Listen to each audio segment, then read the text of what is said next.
All right, guys. Hey, thanks for joining me. We got done with our first session or our first field of wrapping bales. It was awesome. It was awesome. Yeah, I could have spent a lot more money to get a little bit more productivity of a wrapper than this one. That's all right. I'll get there someday. But for starters, on our first experience of wrapping, I'm glad I went with the cheap setup. Very basic, very easy to run.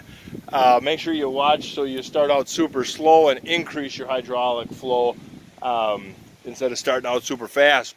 And then the only other thing is just watch, so the bales don't bump anything or snag anything on the way down. Keep the area smooth. So we always drag it when we're moving ahead, so that knocks any sticks or anything that might be standing up that could potentially poke the bale. And then when we got done, we just walked the row and, whoops, I got you turned into the wind.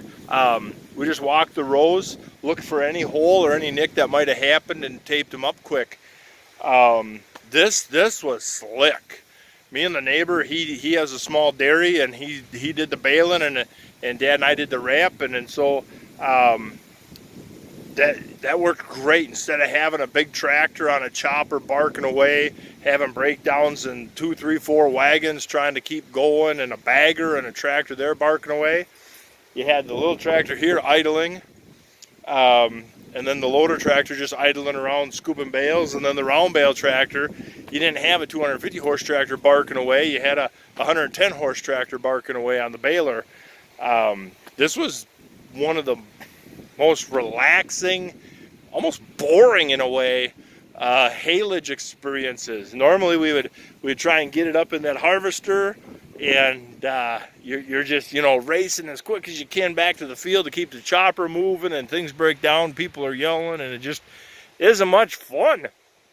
This is great for a small guy like me, or for the neighbor, where you're only going to wrap 50 to 100 bales of cutting. God, this was slick, and we're already excited. Both of us are already excited for next spring. 2 other neighbors seen what we were doing down here, and so there's 2 more guys, so there's 3 guys total that are interested in renting this thing next spring already, because they know what it's like to try and put up dry hay, and they know the quality you get from trying to put up dry hay versus haylage. There ain't even a contest. Look at your second cutting just behind the traffic alone. I mean, in the summertime you cut hay. For us, first cutting, it's sometimes 10 days after first cutting before you're baling, and you've been across the field 2 to 3 times with rakes and tedders trying to get it dry. And holy cow, come second cutting, you're going to have 20, 25, 30% reduction in yield because of all that traffic out there. We're here for baleage. Oh man, that is slick. That is slick. I love haylage and silage. I've just been trying to figure out how I can bring them back economically to the farm, and didn't even think about wrapping, because it's not there's like 3 people that I know of that are doing it, and I just found out they're doing it. I didn't know they've been doing it for some years now, and they're just like, yeah, welcome to the party, dummy. They're saying the same thing I'm saying is, yeah, we quit fighting dry hay years ago. Why? That's stupid in our area to sit there and fight dry hay. Freaking wrap it. When it's time to cut, wrap it. Get your good quality and call it a day. But the machine worked great once we got it dialed in.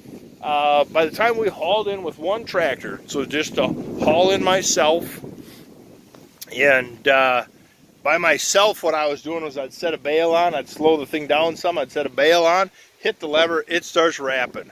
I jump back in the loader tractor, grab the next bale, bring it up here, jump on the 40-20, stop the wrapping, dump the bale, move it ahead, and then put this bale on, start wrapping, and go get the next bale. That wasn't too bad. When Dad sat on the 40-20, when I came in, when he saw me coming in with a wagon, then he'd sit on the 40-20 and dump and move, and I just kept feeding. At that rate, we were doing a little over 10 bales an hour, figuring in the time to go get the bales off the field.